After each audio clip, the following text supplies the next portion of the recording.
So now let's go to Davies and Okies at Marshall here. 4.5 minutes in this one. Davies and Elkins here in the second half quarter. Davis and Elkins is 1-7 on the year, or 1-7. Marshall is 7-3. And JT is 22-19 over Dartmouth. We have semifinal number 2, Florida Tech and Cal Panoma Pitts.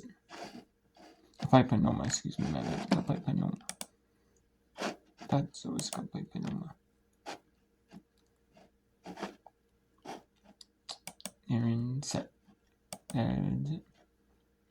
So let's go to, we'll go back to that in a little while, but I want to show you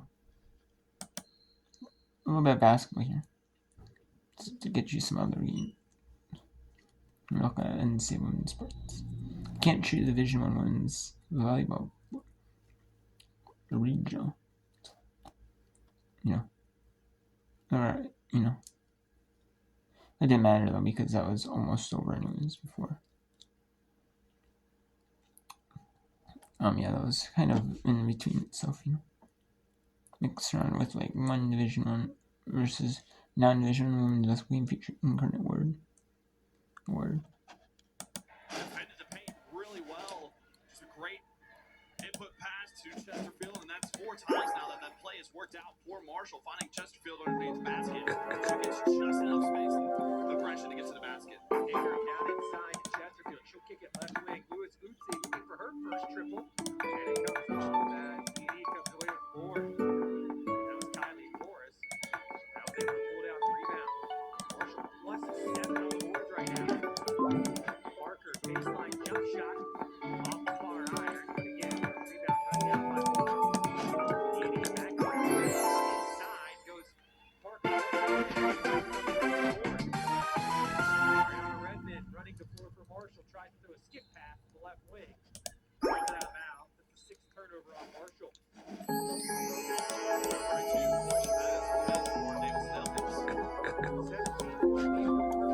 13-2 run over the last 5.5 minutes, taking advantage of D&E with only 1 field goal out of the last 10 attempts.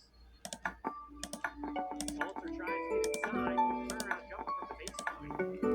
Too strong as East pulls away the board from under Earth. Marshall trying to extend its lead.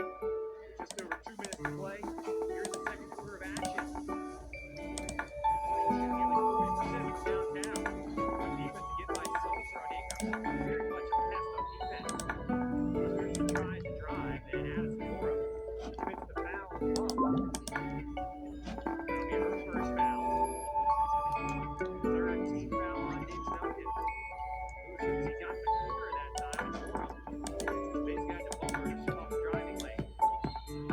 Pass gets down into Redmond. Redmond tries to go up to the right block. She gets fouled, and she has the line. Back on the line as well, so he's come in, put 2 fouls for him. Ariana Redmond will head over to the line for her 6th year on the line on the season. Puts up the first one and finds the bottom of the net. Now let's go to Dartmouth and NJT for the final minute 33. They're in both. It's going towards halftime in both of them games. And then we'll go back to Washburn Franklin Pierce. Nearing about the final 16 minutes, 16 minutes. In that one, it'll be so yeah, we'll go to that one and get you to the final a little bit in that one.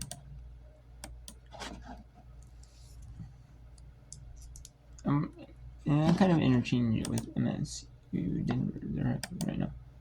Then we need the 3rd set. They're having the coaches interviews between set. And set 2 to break. drive. She'll finish that as we move forward down this game.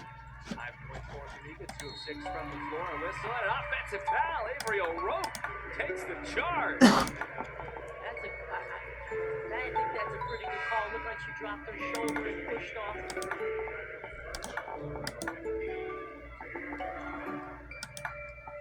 We see Jacqueline Purple into the game for the first time. It's going to harass Alejandra Zuniga walking the basketball up. Something that the Dartmouth coaching staff led by Coach Linda Sibino will do. Final minute of quarters. Exactly. She has like a defensive team where she has fouls to get to disrupt your offensive flow. This is a Dartmouth team that leads the country in the least number of fouls per game. They're like under 10 fouls a game, so you're not going to get on the free throw line a lot if you're a team. And in this situation, they know they have fouls to give it there. Very well could have been that situation there from Purple. Zuniga doubles, nearly lost the ball. Down to shoot. Olivia Coolin.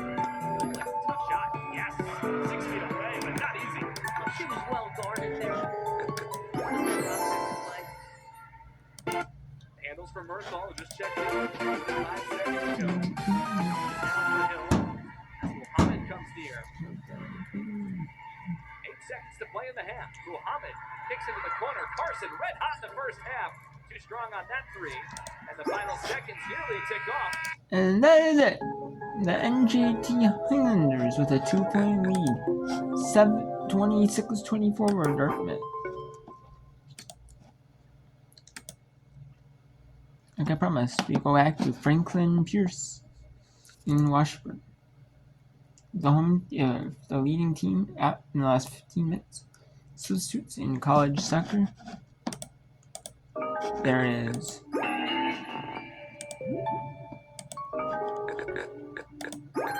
there are 15 minutes. There is a time stoppage, so they're definitely going to want to. They're definitely subbing here. You know, it doesn't really matter too much for Washburn. Both these teams are coming out of quarterfinal matches where there were 5 goals scored, 3-2 decisions that favored these two teams against their opponents. Right now, a stingy 1-0 affair. And again, you can see here, really great possession out of the back. I mean, great first touch, great pace, moving that ball forward. The struggle is once it leaves, just maintaining that possession.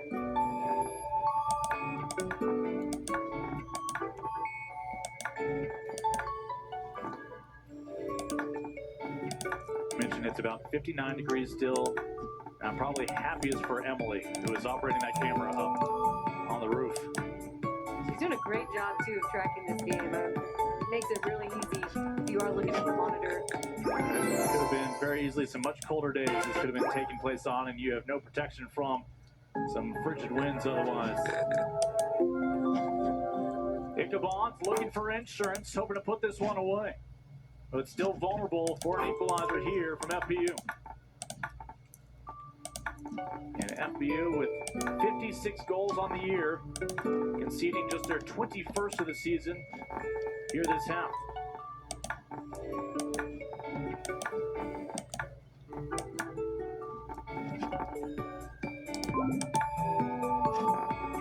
Up the spine, able to connect some passes. Unable to beat that back line. Lindsey Mall gets a foot to it, unable to clear it. And Hink putting in a little defensive shift, sends it back to midfield.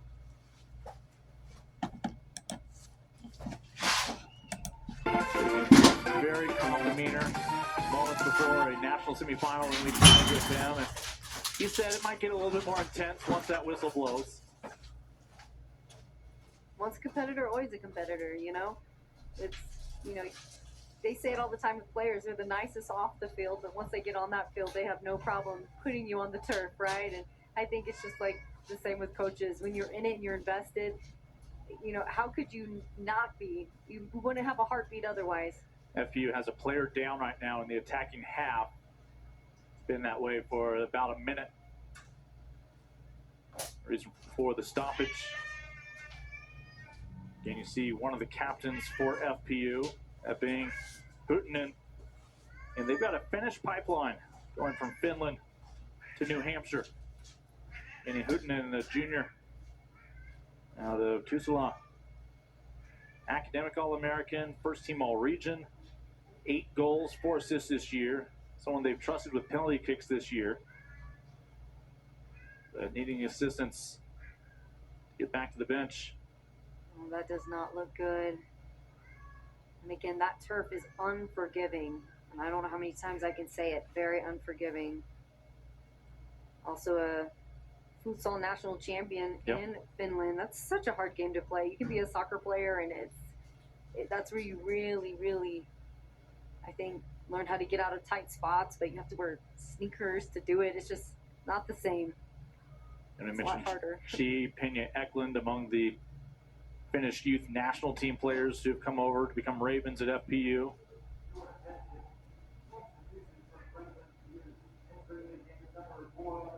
Michaela Horton, a fellow starter, will come in, the defensive midfielder out of New York.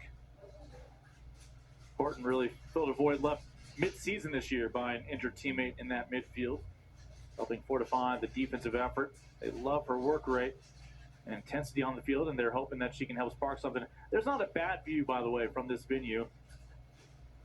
We mentioned Emily on camera can turn around and just stare at the cameras if she wants, stare at the mountains and get distracted.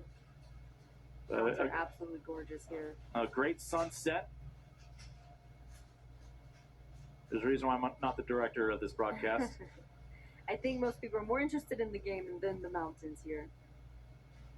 Ichabod's up 1-0, looking for insurance here in the national semifinal, trying to get back to the national championship for a second time in the last 3 years.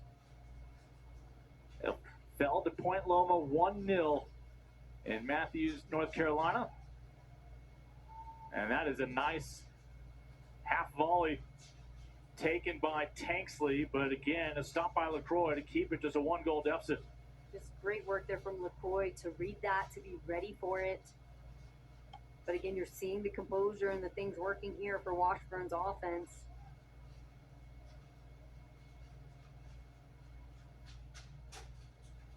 Anytime Washburn is carrying that ball at the back line, things really become disorganized and chaotic. Pretty much means you got to defend a little bit higher up the field. Get your midfielders really forcing that ball wide. There's been multiple times that ball has come right down the middle, and that just really puts your back line in a tough spot. And just in the past several minutes, Washburn finally with more shots on goal in this match, 6-4 than FPU. They have been out shooting FPU for the bulk of the match, 16-6. FPU is going to make some personnel changes. 11 minutes to go in regulation. Can the Ravens find an equalizer? Claudia Pierce among those. First team all-conference, the senior. Second team all-region with 9 goals. Can she make that double digit to find an equalizer?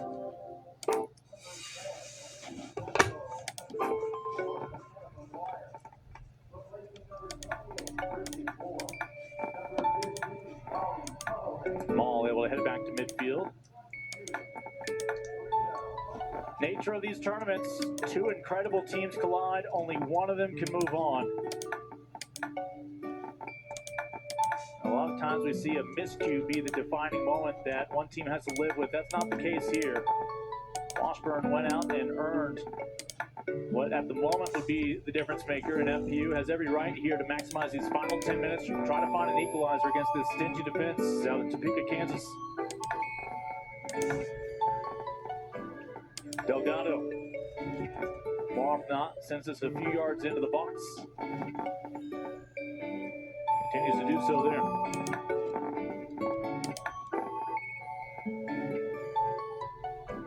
A chance to maybe want to run here. They were looking to link up with Tanksley, who now has a teammate of her own down on that back line. Obviously, they're not going to halt play here if FPU has a threat building. Now, a time to intervene. Again, they do stop the clock. That's the concern now for Lindsay Mall. In the same area of the field. There's an injury field for Franklin Pierce. So, we'll step aside here for, yeah, no, it's Wingate. Washburn, my bad, Washburn. We'll step aside for a little bit.